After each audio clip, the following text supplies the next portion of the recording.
Okay. Nagkaroon tayo ng technical problem mga kaibigan. So, balik na po tayo sa ating Facebook Live. Yan.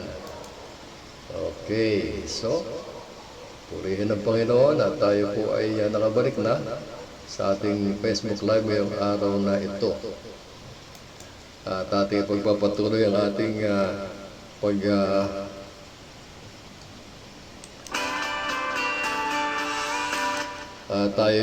pagpapatuloy natin ang ating topic ngayon na Jesus is the rock, not Peter. Okay.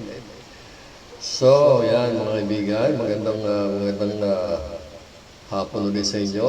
At ako ay yung kaibigan, Edeg Ebreo, at samahan niyo ako ulit sa ating Jesus is forever, Jesus is the same, yesterday, today, and forever. So, welcome. And grace to you and peace from God, from our Father and the Lord Jesus Christ. At samahan niyo ako sa ating episode ngayon ng Jesus is forever. At ang topic nga natin ay Jesus is the rock, not Peter. Okay, papaliwanag po natin kung bakit sila ay mayroong pagkakaiba. Kaya pareho naman sila tinatawag na bato.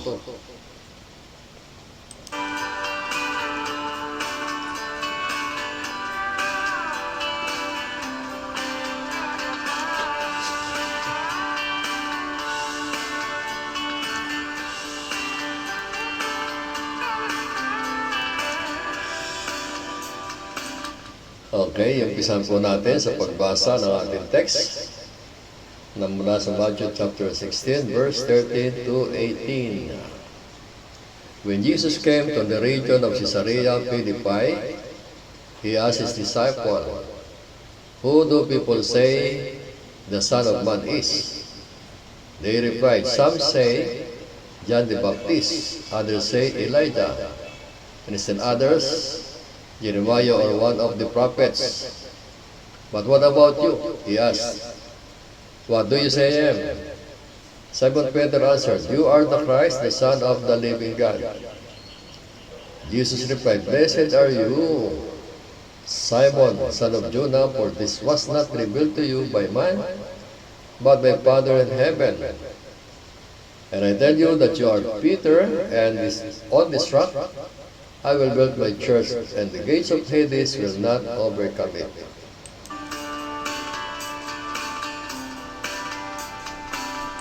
So tayo po ay manalangin.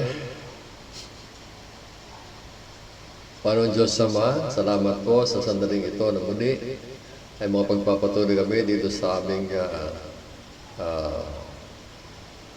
panunood at pagtalakay sa magagandang topic na nihahatid ng Snatch Away sa segment na ito ng Jesus is forever.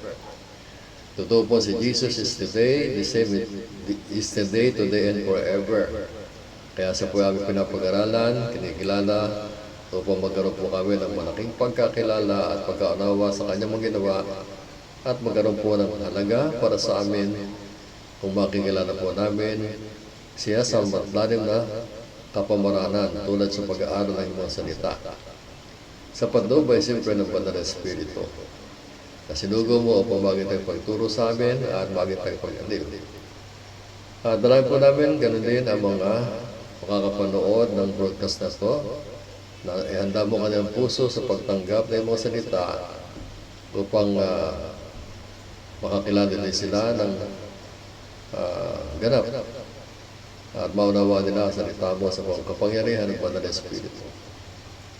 Puwantalangin namin sa pangalan ng aming Panginoong Jesus na Panginoon tayong pagligtas. Amen.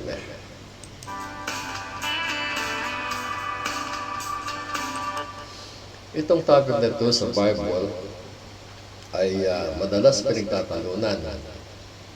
Nagkakaroon ng debate tungkol sa darak o bato. At ang paniniwala ng iba, si Pedro ang bato at hindi si Jesus Christ. Kahit kung ating tatalakayan mabuti sapagkat napakahalaga ng pundasyon sa pananampalataya, lalo na sa ating pananampalataya, sapagkat ang pananampalataya ay napakahalaga upang makilala natin ang Diyos na buhay na nagbibigay sa atin ng buhay na walang hanggan. Kaya, alin ba ang sinasabi ni Jesus Christ? Ang sabi ni Jesus Christ ay ganito. Sinabi kasi ni Peter na natanungin sila ni Jesus Christ, ano bang sinasabi ng mga tao tungkol sa akin? So, ang sagot sabi ni Peter ay ganito. Ulit na nababasa na natin eh. Nawala. Okay. Ulitin ko, ang tanong ni Jesus Christ, who do people say the Son of Man is? O, ang sabi ng iba ay si John the Baptist, iba si Elijah, at Jeremiah, at isa sa mga propeta. Eh kayo naman, sabi ng Panginoon, tanong, sumagot si Pedro, sabi niya, you are the Christ, the Son of the living God. At sabi ni Jesus Christ, blessed are you, son of Jonah. This was not revealed to you by man, but my Father in heaven. And I tell you, you are Peter, and on this rock I will build my church. Sabi dito ni Jesus, you are Peter, and on this rock I will build my church. Ano ba ang pagbabasihan ni Jesus Christ sa pagtatayo niya ng iglesia? Because Jesus Christ, ang sabi niya, upon this, you are Peter, and upon this rock, I will build my church. So ito yung salita, ito isang, it's a play of words, mga bigan. Ikaw ay bato, at sa batong ito, itatayo ko ang aking iglesia. Kaya ang bato ay, ang rock o bato ay pareho lang sa, tulad niya, bato. Ano bang klaseng bato? Kaya tingnan natin mga ibigan, ang pagkakaiba ng Petros at Petra. Sabi ni Jesus ito sa wikang Grego, you are Petros, and upon this Petra, I will build my church. Si Jesus Christ kasi magsabi, I will build my church. Itatayo ko ang aking iglesia sa batong ito. Kaya tingnan natin ang pagkakaiba mga ibigan ng bato. Yan. Kapag sinabing bato, ay pareho ito. Kaya lang, mayroon itong pagkakaiba sa laki. Kapag sinabing rock, ito yung malaking bato. Kapag sinabing stone, ito ay maliit na bato. Okay. Sumasabi. Talaga hindi pa na maiwasan ang pagsabi, mga kaibigan.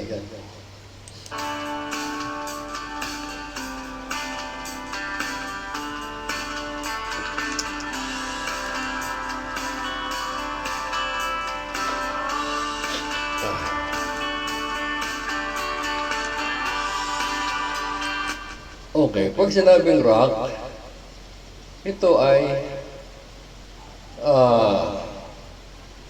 binubuo ng maliit na pirasong bato. At kung sinabing stone, ito naman ay nanggaling sa malaking bato. At tingnan natin halimbawa mga ibigan sa mga concrete aggregates, dito sa amin sa Quezon, sa bayan ng Sariaya, marami kang concrete aggregates. At mayroon maraming makikita yung napakalang bato na mas malaki pa sa jeep o sa kotse at sa truck na hindi kayang buhatin ng tao. At kapag nadurog na yon sa concrete aggregates, yung maliliit na piraso ng bato kayang hawakan ng kamay. Ganun sa ilog mga ibigan, sa kabundukan. So mayroon maliliit na piraso ng bato, kung tawagin bato, pwede mo hawakan at ipambato ng bunga o ng anong gusto mong batuhin. Pag sinabing rock, ito yung boulder, ito yung malaking bato na hindi kayang buhatin. So literally, mayroong pagkakaiba.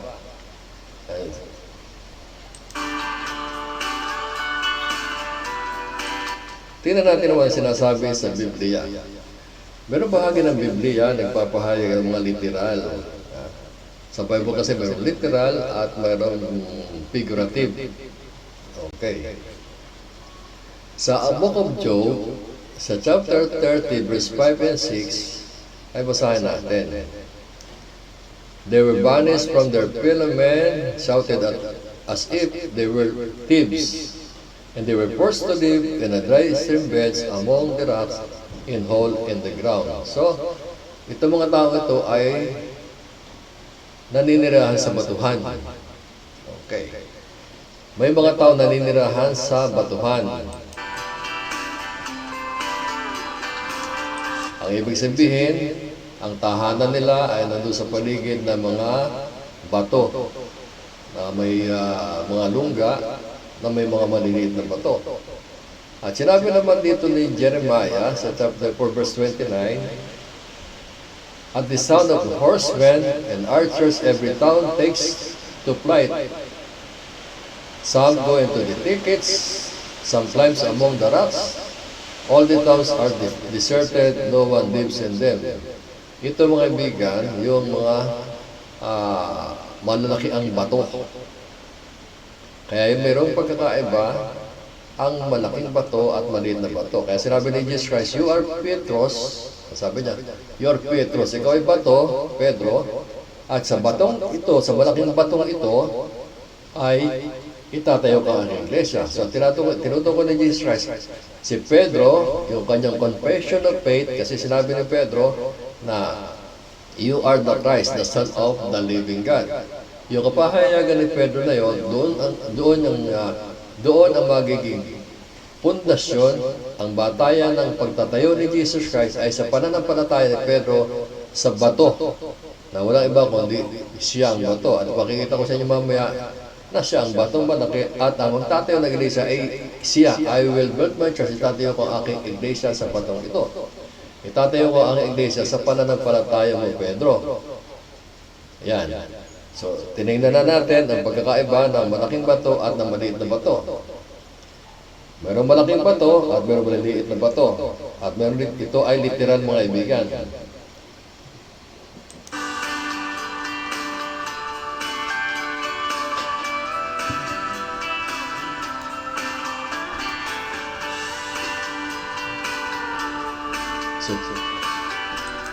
So tingnan naman natin mga kaibigan, mga tinatawag na figurative, no?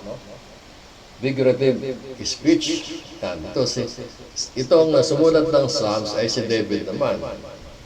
Nakita natin kanina, si Job at si Jeremiah ang nagpahayag. Pinahayag ni Job yung mga tao yung nakatira sa batuhan, at ipinahayag naman ni Jeremiah yung mga tao nagtakbuhan doon sa malaking sa mga batuhan na malalaki.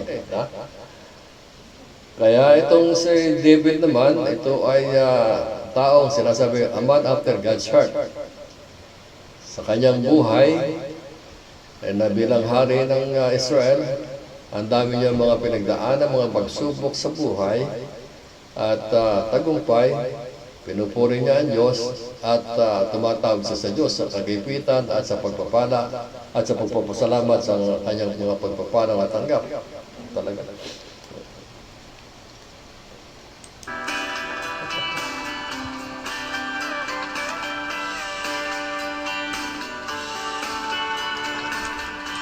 Ito sumpong ng ilong ko, tsumitsip po lagi pag ako nagbuburudcast. Pagka hindi naman, bihira sumumpong. Okay, samahan niyo mga kaibigan, ha? Okay. Ang mahalaga ay ang aking ilong ay pango sapagkat tayo Pilipino at hindi kano. Okay? Sa Psalms chapter 18 verse 2, ito ang sabi ni Haring David. "The Lord is my rock, my fortress, and my deliverer. My God is my rock, in whom I take refuge. He is my shield, and the horn of my salvation, my stronghold." So dito, kapag sinabing my rock, the Lord is my rock, ang tinutukoy nito ay hindi tao, mga kaibigan. So ito si David. Ang tinatawag na pag sinabi niyang the Lord is my rock is no other than God of Israel, the God of Israel, the God of Abraham, Isaac, and Jacob, the God of Israel. Okay. Si David yun. Sabi naman, tingnan mo natin si Prophet Isaiah. Si Isaiah naman. Isaiah 26 verse 4. "Trust in the Lord forever, for the Lord is the rock eternal." Ito si Isaiah kasi, ito ay prophet na nagsasalita sa Israel. Kaya tinuturo lagi ni Isaiah sa Israel na ang Diyos ang inyong dapat pagtiwalaan. Sapagkat talaga Israel noon ay tumatalikod sa Diyos. Kaya naman, nire-rebuke siya ni Isaiah at ini-encourage na buwan mo manubalik sa Diyos, magtiwala sa Diyos. Kasi si Prophet Samuel, sabi ni Prophet Samuel, ito propeta rin sa Israel, "The Lord lives, praise be to my rock, exalted be God, the rock of my Savior." The rock my Savior. Ito ay si Samuel, mga kaibigan, propeta ng Israel. "The Lord lives, praise be to my rock, exalted be God, the rock of my Savior." The rock my Savior. So, ang tinutukoy dito ni Samuel, Prophet Samuel, God is His Savior. Pwede bang maging Savior ang tao? Hindi naman. Sapagkat naniniwala naman ng Israel at ang mga Pariseo na hindi pwede magpatawad ng kasalanan ng tao kundi ang Diyos lamang. Kaya lang ibang pagkakilala ng Diyos ng Israel, ng mga Sadduceo at Pariseo. Kaya sa Diyos ng mga propeta. Okay, so balikan natin sa David. Ito naman si David, sa Psalms 31. Sa kasi marami din naging problema sa David sa buhay niya eh. Kaya sabi na David, "Turn your ear to me, come quickly to my rescue, be my rock of refuge, a strong fortress to save me. Since you are my rock and my fortress, for the sake of your name, lead and guide me.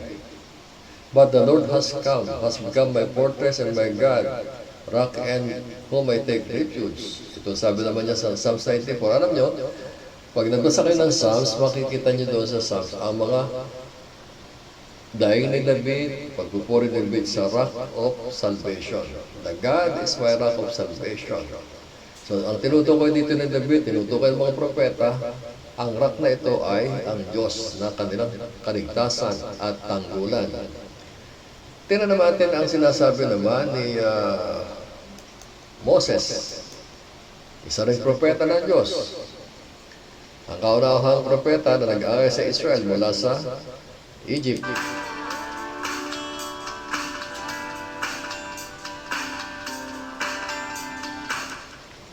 Deuteronomy chapter 32 verse 4. He is the rock. His works are perfect. And all his ways are just. A faithful God who does no wrong, upright and just is He. Ito naman sabi ni David, ni Moses, kasi nagkakaiba na kaharap ko na, nababasa ko lang yung mata ko malabo-labo, tapos sa istorbo po, doon sa alam na muna sa aking throat.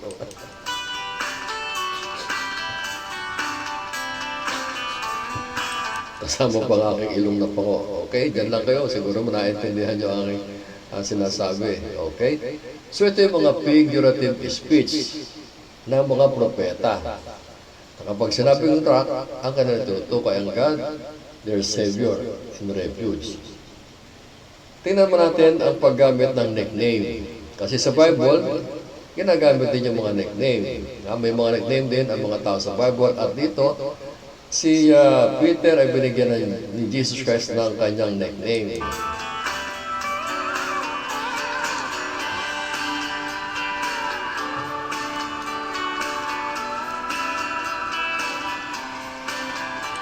Okay. Tingnan natin sa John chapter 1 verse 36 hanggang 42.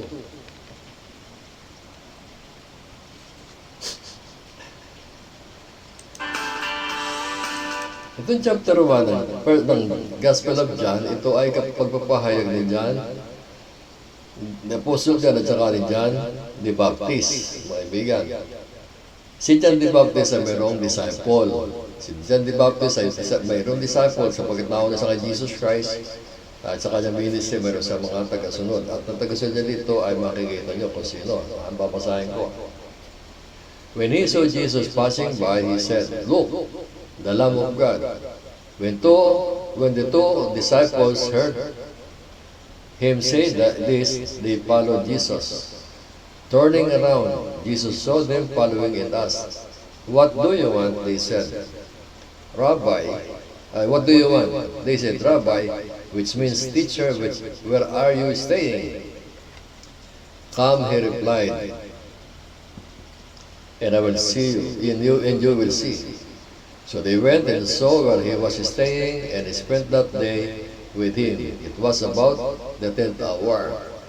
So itong disciple ni John the Baptist, na si Andres at saka si Juan, ito'y si John. Ito sumulat ng Gospel of John at saka si Andrew. Ay tinanong si Jesus Christ kung saan natira at sabi ni Jesus Christ, sumama kayo sa akin at makikita nyo. At pagkatapos na makita nila, makilala nila, ang unang ginawa ni Andrew sa verse 40, Andrew, Simon Peter's brother, was one of the two who heard what John had said and who had followed Jesus. Si Andrew ay isa sa dalawa. Si Andrew ay isa doon sa dalawa. Kapag yung isa ay si John. Si John the Beloved, ang kapatid naman ni James. And the first thing Andrew did was to find his brother Simon and tell him, "We have found the Messiah, that is the Christ." And he brought him to Jesus. Jesus looked at him and said, "You are Simon, son of John, or son of Jonah, or Bar-Jonah. You will be called Cephas," which when translated is Peter.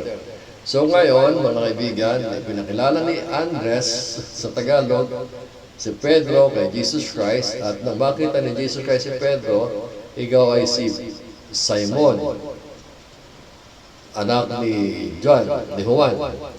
At ngayon, ikaw itatawagin ko kung Cephas, ang ibig sabihin pa to. Ngayon, mga kaibigan, binigyan ni Jesus Christ ng nickname si Simon, kaya kung siya tawagin ay Simon Peter. Ang binigay sa kanyang nickname ay Bato. Ay, yung kanyang nickname ay Cephas, maliit na bato, yun ang kanyang nickname, meaning stone. Cephas, Petros is the nickname of Pedro. Kaya tinatawag sa ni Jesus Christ, "You are Petros, and upon this Petra I will build my church." So, naintindihan nyo na ang binigay ni Jesus Christ ng nickname kay Simon ay Pedro, kaya tinatawag Simon Peter. Hindi lang si Simon Peter o si Pedro ay binigyan ng nickname, pati yung mga alagad ni Jesus Christ na nagbigay din sa nickname. Nagbigay din siya ng nickname o palayaw kay Juan, na anak ni Zebedee na kapatid ni James. So ito si James and John ay magkapatid. Ito naman ang binigay ni Jesus Christ. Mark chapter 3 verse 17. James, the son of Zebedee, and John, the brother of James, to whom he gave the name Boanerges. Boanerges, that is the son of thunder. Yung mga ibigan. Ang nickname ni Pedro, ang nickname ni Simon ay Pedro. Kaya kung tawagin si Simon Peter at nakilala siya sa kanyang nickname.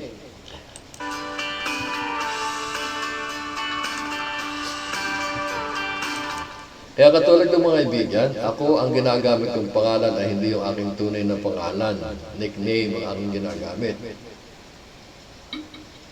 Sapagkat sa pagkabata ako kasi tumanda, dito na nakilala sa pangalang Elek. Ako si Elek Ebreo, pero pangalan ko ay mahaba, Felix Berto. Ay nako, itong aking mata at ilong ayaw mo kasama. Okay, pasensya na kayo mga kaibigan ha. At talaga ako ay apektado pa rito. So yung mga kaibigan, may mga nickname ang tao. At nickname ni Pedro, nickname ni Simon ay Pedro, kaya siya kilalang Pedro. Ako naman nickname ko yung Elek, hindi yung Felix Berto. Kaya kahit saan magpunta, ang pakilala ko yung Elek, yan ang kilala ako. Ginagamit ko lang ang aking pangalan na totoo sa mga legal, sa legal. Ha? Sa mga sa liga. Diba, sa mga papeles na panagamit ng Felix Berto. Katulad naman natin presidente. Mga presidente natin may mga nickname. Ginagamit nila ng Panginoon po. Tulad ni Presidente Duterte, Rodrigo, pero kinatawag siyang Digong. Yan. Si Cory, si Corazon, tawag na Cory. Ginagamit na ang pangalan ng legal sa mga dokumento. Ganon din mga kaibigan si Simon Bar-Jonah o son of John, ay tinatawag na Petro. Yun ang kanyang nickname, alias, mga kaibigan. So maliwanag, nakita yung mga kaibigan, na upon this Petros, I will build my you are Petros, and upon this Petra, I will build my church.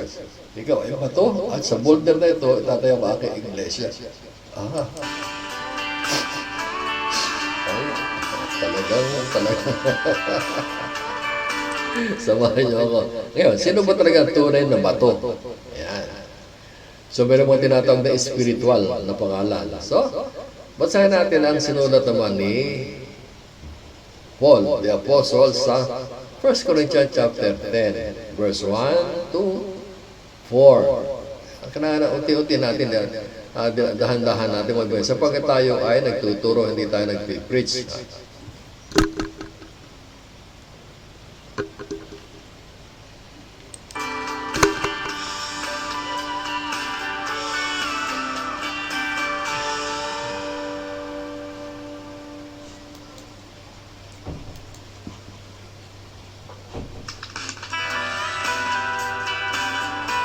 So mga bigan, ang aking ministry ay teaching, hindi preaching. Kaya pasisya medyo mabagal. Ano ang teaching kasi, ay nakakantok yan.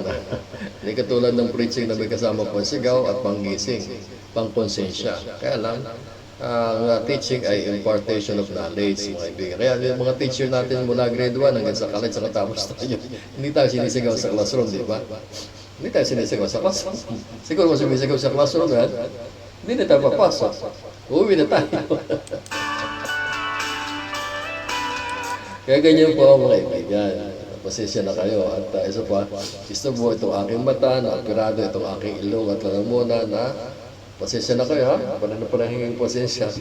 At ako naman ay naniniwala na ang salita ng Diyos hindi magbabalik lang, walang saysay. So, yan. Ito ang sulat ni Paul. 1 Corinthians chapter 10 verse 1 to 4. Okay. For I do not want you to be ignorant of the fact, brothers, that our forefathers were all under the cloud and that they all passed to the Red Sea. Ang sinasabi dito ni Pablo, ang nangyari sa panahon galing sa Egypt, ang kanilang mga ninuno. Yan. And they were baptized into Moses in the cloud and in the sea. So tumawid sila sa nahating dagat. Oh, ito ngayon. And they all ate the same spiritual food. Yan. Doon sa kanilang pagpatungo sa pagpunta nila sa promised land. In the wilderness, they ate the same spiritual food and drank the same spiritual drink. For they drank from the spiritual rock that accompanied them, and that rock was Jesus Christ. Yan mga kaibigan. Sa paglalakbay ni Pedro, ni Moses kasamang Israel, nung sila'y mauhaw, ang sabi ng Diyos kay Moses, paluin mo yung bato. At nang paluin yung bato, lumabas ang tubig. Sapagkat si Jesus Christ ang nagbibigay ng provision sa mga tao. He is the living water. At siya din naman yung mana, yung pagkain, the living bread. Kaya yun, they ate the same spiritual food, they drank the same spiritual drink, and they drank from the spiritual rock, and the rock is other than Jesus Christ. So mga kaibigan, nakita nyo ng pagkaiba. Si Pedro at si Jesus Christ ay parehong bato. Kasi ang kahulugan ng rock ay bato. Kaya anong klaseng bato? Si Pedro, maliit na bato, at ang kanyang pangalang bato ay nickname.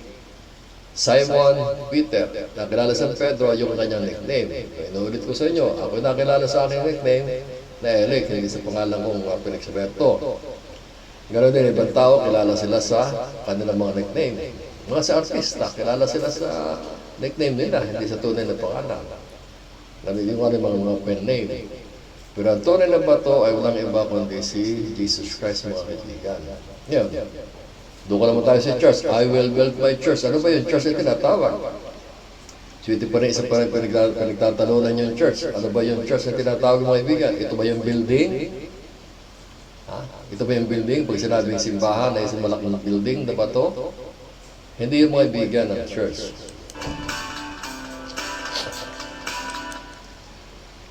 Okay, ang church na tinatawag sa salitang Grego, pag-asa ito, ecclesia. Ecclesia. The church is ecclesia, not the building. Jesus said, you are Peter, and upon this rock I will build my church. Tatayo ni Jesus Christ ang kanyang building. He's building a church. Hindi siya magtatayo ng malaking katedral, mga kaibigan. Hindi siya magkatayo ng kanyang katedral sapagat ang ibig sabihin ng church ay ecclesia, called out once. Called out. Tinawag mula sa kadiliman at ilalagay niya sa liwanag. Yun ang ibig sabihin ng ecclesia. Okay, so, hirap nito aking,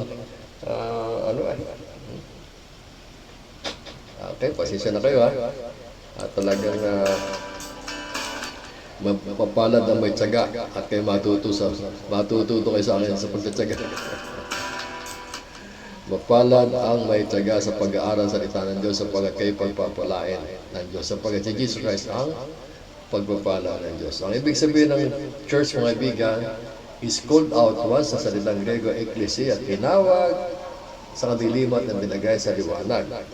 So, ang tinatawag ng church ay people, not the building. Hindi ang building na malaki o katedral ang church. At ibig sabihin ng Jesus Christ. Si Jesus Christ ay magtatayo ng kanyang church sa pamagitan ng pananampalataya ang sinambit ni Pedro. Ayan. Okay, so, tingnan natin mga kaibigan sa Colossians chapter 1 verse 13 hanggang 14 is 2 verses. Ito yung church. At mamaya papaliwanag ko sa inyo kung kailan nagkaroon ng church. Colossians 1:13, for He has rescued us from the dominion of darkness and brought us into the kingdom of the Son He loves. You know, we have redemption, the forgiveness of sin. Yung mga kaibigan, ang church ay tinawag mula sa kasalanan. Kapag sinabi kasi darkness ay kasalanan. At nilagay niya sa liwanag sa kaharian ng kanyang anak na nagmamahal, kung saan mayroong kaligtasan at kapatawaran ng kasalanan. Kung ikaw ba'y papasok sa simbahan, o anumang klase ng katedral o building, mapapatawad ka ba? At mapapunta ka ba sa liwanag? At magkakaroon ng buhay na walang hanggan? Hindi, mga bigan.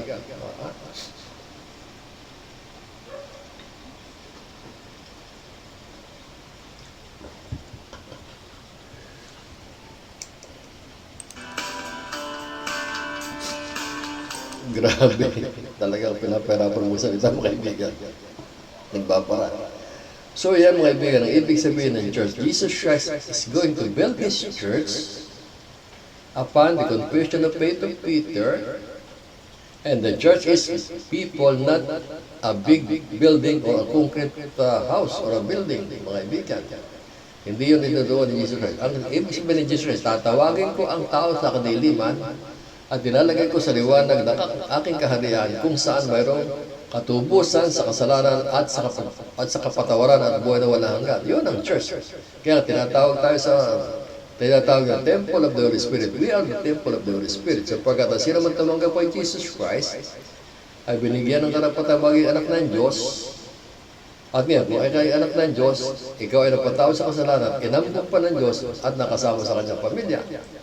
At kung dalawa o tatlo nag-uusap sa pangalan ng Jesus Christ, ang presensya niya ay nandun sa kanya. Sapagkat paliwanag sa Matthew chapter 18 verse 20, for where 2 or 3 are gathered together in my name, I am in the midst of them. Yung sabi ni Jesus Christ, mga kaibigan. So, sa madaling sabi, the church is people, not the building. The concrete building. Pero may tinatawag din house church, malalaman niyo mamaya kung sino house church. Okay. Kailan pinanganak ang church? The church was born in the book of Acts. Acts chapter 2, verse 14 to 41. Ito sa Rasa ni Pedro. Hindi ko nababasahan yung scripture. Balikan nyo na naman mga ibigay sa chapter 2 na Acts. Sapagkat before the ascension of Jesus Christ, bago sa umakyat sa langit, pinagpili na niya ang kanyang mga apostol at ang mga naniniwala sa kanya mga mananampalataya na maghintay sa Jerusalem para sa biyaya sa regalo ng Diyos na Holy Spirit. Sa pangako ni Jesus Christ, hindi ako alis hanggang hindi bumababa sa inyo ang Banal na Espiritu. At na siya alis at sa kanyang pag-alis, bababa sa kanyang Banal na Espiritu at nangyari after 50 days ng kanyang pag-abuhay ng uli, mga kaibigan. At nabubaba ang Banal na Espiritu sa kanila, Day of Pentecost. Ang sabi ng mga tao noon, ang mga tao at yung mga nasing, umaga-umaga, mga nasing, kasi sila nagsalita sa iba't ibang wika, they speak in different kinds of tongues, hindi yung salita na barbar, hindi. Ang nagsalita sila ng mga languages, na iba't ibang language, mga kaibigan. At sapagat taon-taon, ito'y kaugalian, ito ay festival ng mga Hudyo, na on the day of Pentecost, Passover and Tabernacle, lahat na tao mula sa iba't ibang panig ng mundo, kung ikaw Israelita, pupunta ka sa Jerusalem upang maghandog at sumamba sa Diyos. And that time, na day of Pentecost, maghahandog sila ng mga ani, bumaba ang Espiritu sa kanila at nagsalita sila iba't ibang wika. At nagulat yung mga tao. Kung magandang sa Pilipinas, meron tayong 100 dialect. Halimbawa, nagsama-sama sa katulad sa Quiapo, ang dami-daming tao dyan. Pagka June, January, yung muna ngangako dyan sa simbahan dyan. Ay, bumaba pa ng Espiritu, nagsalita sila. Ay, ba wika, meron. Nagsalita ng Bisaya, Ilocano, yung mga dialect. Ay, nagkataon doon. Ito mga Galilea, nagsasalita sila ng salita ng aming salita. Doon, nagkaroon ng... Kaya, tumayo si Pedro, sabi ni Pedro, sa verse 36 mga kaibigan, sabi ni Pedro, ay, hindi sila mga lasing. Umaga pa lang ngayon, si Jesus Christ, ay bumaba, ang bangako niya, ang Espiritu, ganyan-ganyan. This is the fulfillment of prophecy of Prophet Joel na outpouring the Holy Spirit. Ang pinayawari ni Pedro. At bapasahin ko sa inyo mula verse 36 hanggang sa 39, hanggang sa 41. Itong bahagi, Itong bahagi ng pagkasalita. Nagkaroon sila ng conviction. Therefore, let all Israel be assured of this. God has made this Jesus whom you crucified both Lord and Christ. When the people heard this, they were cut to the heart and said to Peter and the other apostles, Brothers, what shall we do? Peter replied, ito si Peter, hindi na siya Simon. Kilala siya sa kanyang nickname. Repent and be baptized, every one of you, in the name of Jesus Christ, for the forgiveness of your sin, and you will receive the gift of the Holy Spirit. The promise is for you and your children, and for all who are far off, for all whom the Lord our God will call. Pagtatawagin. With many other words, he warned them and pleaded with them, save yourself from this corrupt generation.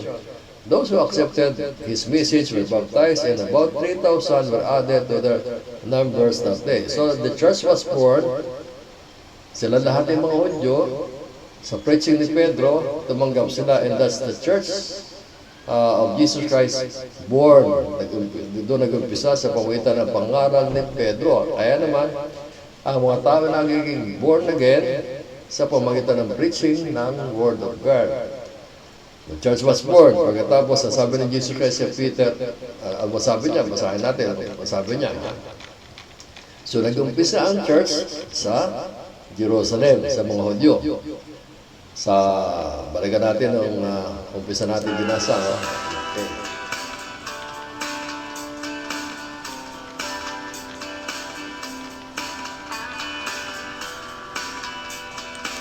Di ba ganito sabi ni Jesus Christ sa Peter? Sabi niya. Sabi ni Simon Peter, ni Simon kay Jesus Christ, You are the Christ, the Son of the living God. Jesus replied, Blessed are you, son of Simon, son of Jonah, for this was not revealed to you by my Father, but my Father in heaven, by man, but my Father in heaven. And I tell you that you are Peter, and on this rock I will build my church, and the gate of Hades will not overcome it. So, binigay ni Jesus Christ ang susi kay Pedro. Ang susi, mga ibigay na yung gospel. Ibinigay ni Jesus Christ kay Pedro ang susi sa kaligtasan ng mga tao, which is the gospel. Kaya nag-start ang church sa Jerusalem mula sa mga Hudyo at nagkaroon din ng church ang mga Gentiles. So, pagdating ni Pedro sa chapter 10 ng Book of Acts, pagkatapos ng mag-umpisa ang church sa Jerusalem, nabuksan naman ang church sa Gentile sa panahon ni Cornelius, sa chapter 10 ng Acts. Ito yung mga, si Cornelius siya ay centurion, Roman soldier. Kumbaga sa ngayon, siya ay isang colonel o major sapagkat ang nasasakop niya tao ay 100. Isang company ba yun? So,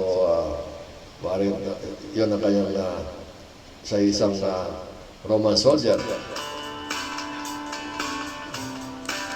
So, ang church ay nabuksan, mga kaibigan. Yan. Nagkaroon ng church. Sabi ni Jesus Christ, ulit-ulitin ko sa inyo, kaibigan, upon this rock, I will build, you are Peter, and upon this rock, balikan mo. Ako'y na-istorbo ako dito sa aking ilong. At saka ng mata. Para hindi tayo mag-misquote. Mahirap mga kaibigan, mag-misquote mahirap. Ito yung salita ng Diyos, pagka mali ang ating pagkabigkas at pahayag natin ang mali, ay baka ang maniwala ay maniwala sa mali. Delikado yun. I tell you, you are Peter, you are Petros, and on this rock I will build my church, and the gate of Hades will not overcome it. You are Petros, and on this rock, and on this rock I will build my church. Ikaw ay Petros, ako ay Petra, at sa batong ito itatayo ko ang aking iglesia. Ang tanong, sino ba ang tatayo ng church? Si Jesus Christ. Sino ang kanyang kasangkapan? Sino ang kanyang instrumento? Si Pedro, ang instrumento ng pagtatayo ni Jesus Christ ng church sa Jerusalem. Doon nag-umpisa ang church sa Jerusalem, mula sa mga Hodyo, at tapos dumating ang church, nabuksan ang church sa pamagitan ng pangangaral ni Pedro sa mga Romano, sa Roman centurion na si Cornelius, mga kaibigan. So, ang church na tinatawag dito ay tao, hindi yung building. Ngayon, ang tanong, sino nagtayo ng church sa Rome? Bakit mayroong tinatawag na church na sinasabi si Pedro ang nagtayo ng church sa Roma? Mga kaibigan, hindi po si Pedro ang nagtayo ng church sa Rome, kundi ito yung mga tao na nandoon sa Jerusalem na mga Romano. Buti ba, tingnan natin sa Bible na nga naman. Sa Acts chapter 2, mga kaibigan, ipakikita ko sa inyo, kung kayo meron mga Bible, Acts chapter 2.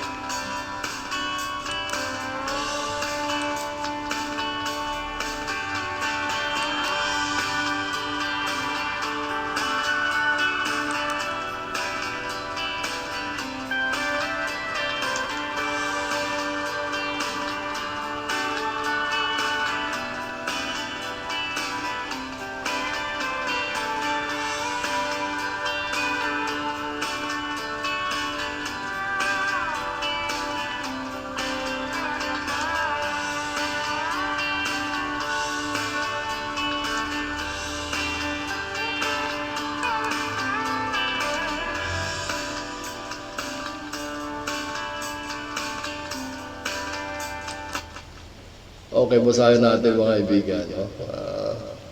Nakakatagal-tagal na po. Basahin natin ito. Ito nangyari sa Jerusalem, mga kaibigan, kung saan nag-umpisa ang church. When the day of Pentecost came, they were all together in one place. Suddenly, a sound like a blowing of violent wind came from heaven, filled the whole house where they were sitting. They saw what seemed to be tongues of fire that separated and came to rest on each of them. All of them were filled with the Holy Spirit and began to speak in other tongues as the Spirit enabled them. Now they were staying in Jerusalem, God-fearing Jews from every nation under heaven. When they heard the sound, a crowd came together in bewilderment, because each one heard them speaking in his own language. Utterly amazed, they asked, Are not all these men who are speaking Galileans? Then how is it that each of us hears them in his own native language?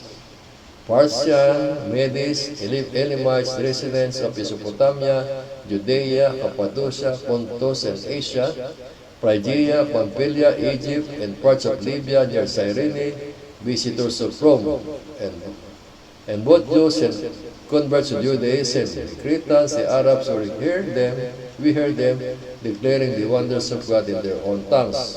Okay, mga kaibigan. So yung mga bisita,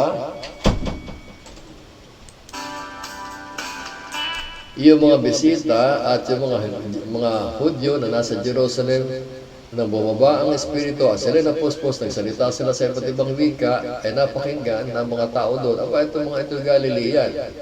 So, Galilean, yung mga tao yun, mga ibigan, hindi kasi mga Hudyo, mga Galilean, nagaling sa iba't ibang lugar. Ngayon, mayroon daw visitors from Rome. May visitors from Rome, both Jews and proselytes. Okay. Sino yung mga yun? Dumating doon ang mga Romano na mag-convert sa Judaism. Mag-convert pa yung iba. At yung mga Hudyo na naninirahan sa Roma. Kaya walang tinatawag na Church of Rome, mga ibigan, na sumulat si Pablo sa Rome. Pinag-aaralan natin yung Romans, Book of Romans, na sulat ni Pablo sa mga taga-Roma. Ito sulat ni Pablo sa mga taga-Roma, mga ibigan. To all who are in Rome, beloved of God, called to be saints, grace to you and peace from God, our Father, and the Lord Jesus Christ. First, I thank God through Jesus Christ for all of you, because your faith is being reported on over the world. So, mga kaibigan, kasi ang Rome ay siya ang sentro ng yung Roman Empire. Sila sentro para kumbaga sa ngayon ay Amerika ang sikat talaga noon. Kasi ang kaharian noon ang Roman Empire. At ang siya nakakasakop pati sa Israel, sa buong daigdig, ang Roman Empire. Kaya ang sinasabi, all roads lead to Rome. Ang gusto lahat papunta sa Roma. At sumikat ang mga tao doon, naging sikat ang mananampalataya. Pero walang tinatawag na Church of Rome, mga ibigan. Walang tinatawag sa Bible na Church of Rome. Okay, tingnan natin ilang bahagi sa Biblia na tinawag na Pablo na Church of Rome, na church. In-address namin ng church. Sa Corinthians, yung church sa Corinthians, sinabi dito po, Paul, an apostle of Jesus Christ by the will of God, and Timothy, our brother, to the church of God and Corinth. To the church of God in Corinth and all the saints throughout Achaia. Sa Galatians, mga kaibigan. Paul, an apostle, sent not from men, but nor by man, but by Jesus Christ and God the Father, who raised him from the dead. Pag nagbasa siya ng mabilis na sinudutan. And all brothers with me, to the churches in Galatia. Yan, mga kaibigan. So, yan ang address niya sa mga church. Pero sa Rome, wala siyang tinatawag na Church of Rome, mga kaibigan. Ngayon, lamang lang nagkaroon ng tinatawag na Church of Rome. Sa Rome, hirap. Hirap. Hirap na salita.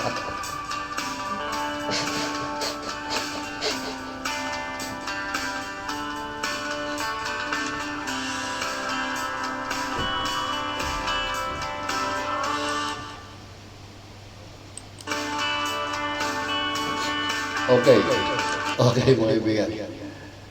Ang sulat ni Pablo sa Romans ay tingnan natin ang kanyang pamamaalam pagbati sa yung conclusion ng Book of Romans, chapter 16. Ganito ang sulat ni Pablo. Sabi din ni Pablo, Romans chapter 16, verse 1, I commend you, our sister Phoebe, a servant of the church in Cenchrea. Cenchrea. Si Phoebe kasi si Paul kasi ay nasa Corinth. Sinulatan niya si Phoebe na nasa Rome, ay taga Church of Cenchrea si Phoebe.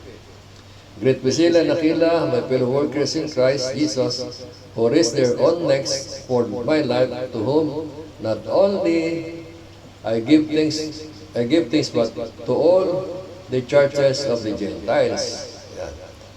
Church of the Gentiles, ito yung mga hindi Hudyo. Likewise, the church that is in their house. Greet my beloved Epinetus, who is the first fruit of Asiato, and greet one another with holy kiss.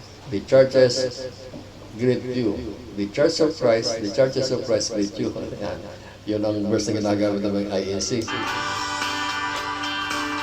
Magbatian kayo ng halik mga Iglesia ni Cristo. Yan ang paborito yung verse na ginagamit nila. Okay. Ibang topic yun. Okay. So mga kaibigan, ito ang ating natuklasan ngayon. Natuklasan natin ngayong araw na to, si Pedro pala ay yung panang Pedro ay bato na nickname na ibinigay ni Jesus Christ kay Simon sa nakilala bilang Pedro sa kanyang nickname.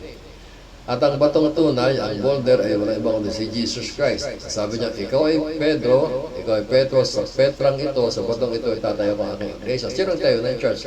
Si Jesus Christ. Paano na tayo ng Jesus Christ ng church? Nag-umpisa sa pananampalataya ni Pedro. Okay.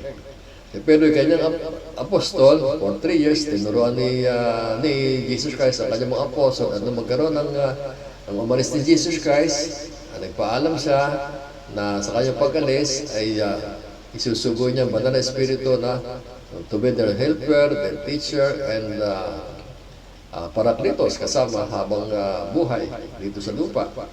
Sapagkat sa langit, hindi na kailangan ng banal na espiritu. So, yun, sa preaching ni Pedro, nagkaroon ng church in Jerusalem hanggang sa Rome, sa mga Roman citizens sa pamagitan ni Cornelius. Okay. Yung nagtayo siya sa church sa Rome ay hindi si Pedro, sapagkat si Pedro nakarating lamang sa Rome nung siya ipugutan ng ulo, nung siya ipako sa krus ng paniwalik ni Nero Caesar, according to history. So, yung Peter Basilica sa Rome ay hindi si Pedro yung gumawa. At yan ay maliwanag si Pedro, hindi rin pwede maging pope sapagkat siya may asawa.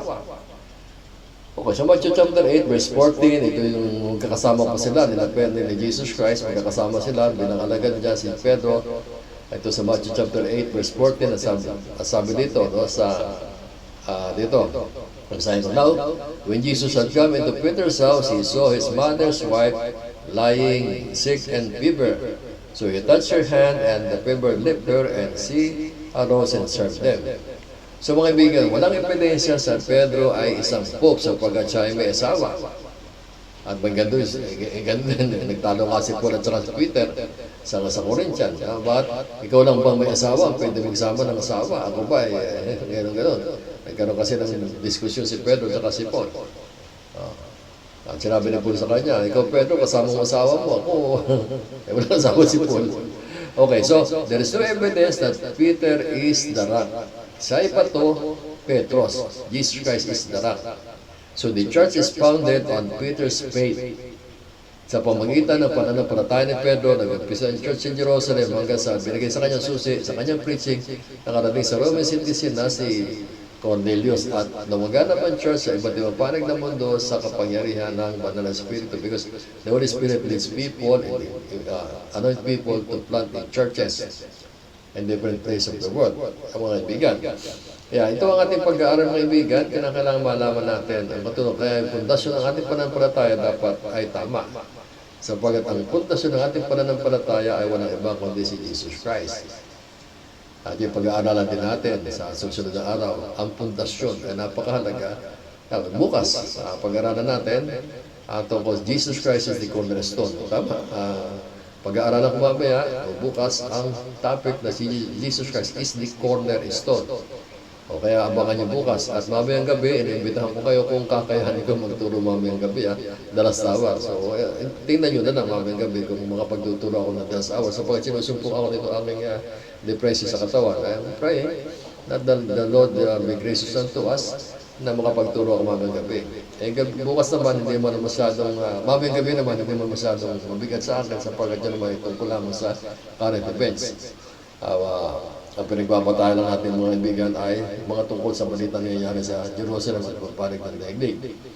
Pero itong ating Jesus is forever, I have to do my research and study kasi napakahalaga nito mga kaibigan. Because I am teaching, Sinasabi nga, kapag ang turo ay bulag, ang kanyang inakay ay bulag, pareho na lang nalaglag sa bangin. Kaya mga kaibigan, sinabi rin ni James, ang kapatid ni Jesus Christ, may sulat ng James na Do not presume to be teacher because teacher will be judged more strictly. Kaya mga kaibigan, buhat na magturo ako, naging maingat sapagkat sabi ni Pedro, sabi ni Paul kay Timothy, isipin mo ang pagtuturo mo, baka dumating ang oras na ang tawag ka karoon ng reward, ikaw wala.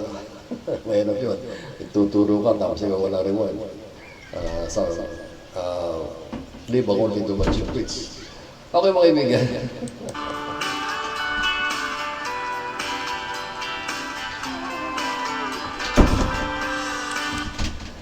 So, maraming salamat sa inyo na sumama sa akin ngayong araw na to sa ating program. Kahapon, hindi nga ako napag-program. At ngayon, kita nyo naman, if you won't mind, I commit your prayer na ako'y makapagsalita ng maayos. Itong aking paong ilong ay hindi mong istorbo. Wala po kasi po mga kaibigan. Parang allergy ito eh. Ang dami kang inim ng gamot eh. Ito yung napapahinga ng ako pagka ako nagsusuog. Okay? Okay, maraming salamat sa inyong pagsubaybay sa ating broadcast ngayong araw na to ng Jesus is Forever. Kung ito ay inyong nagugustuhan mga kaibigan, you could share this to your friend.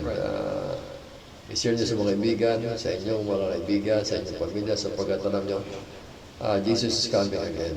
Hindi natin alam kung kailan na rapture, because rapture is imminent. Nobody knows the day or the hour when Jesus comes. So mahirap pag dumating si Jesus Christ sa rapture na kaya wala pa sa kanyang kandungan. Ibig sabihin, wala ka pa sa kanyang kampo, hindi ka pa born again. Yung born again po, hindi religion niya po, relationship. Okay, maraming salamat po. Siguro na ako sa,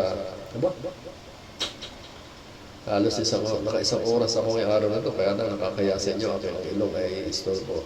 Sana nga po sa salita ay hindi naman masyadong, sana maliwanag pa rin sa pagkaunawa ninyo. Matampayo ko sa inyo, read the Bible. Basahin niyo mga Biblia, mga kaibigan. Read the Bible. Magkaroon kayo ng sariling sikap na pag-aralan ng Biblia because the Holy Spirit will help you understand the Scripture. Hindi po mahirap pag-aralan ng Bible, hindi po mahirap hindi yung Bible. Kaya lang, it must be spiritually discerned. Ibig sabihin, you must be born again so you can understand and comprehend the things of God and God Himself. Okay, maraming salamat po. Ako yung lingkod at kaibigan, nagsasabing, ako si Eli Gabriel, nagsasabing, Maranatha, come Jesus come. Hallelujah.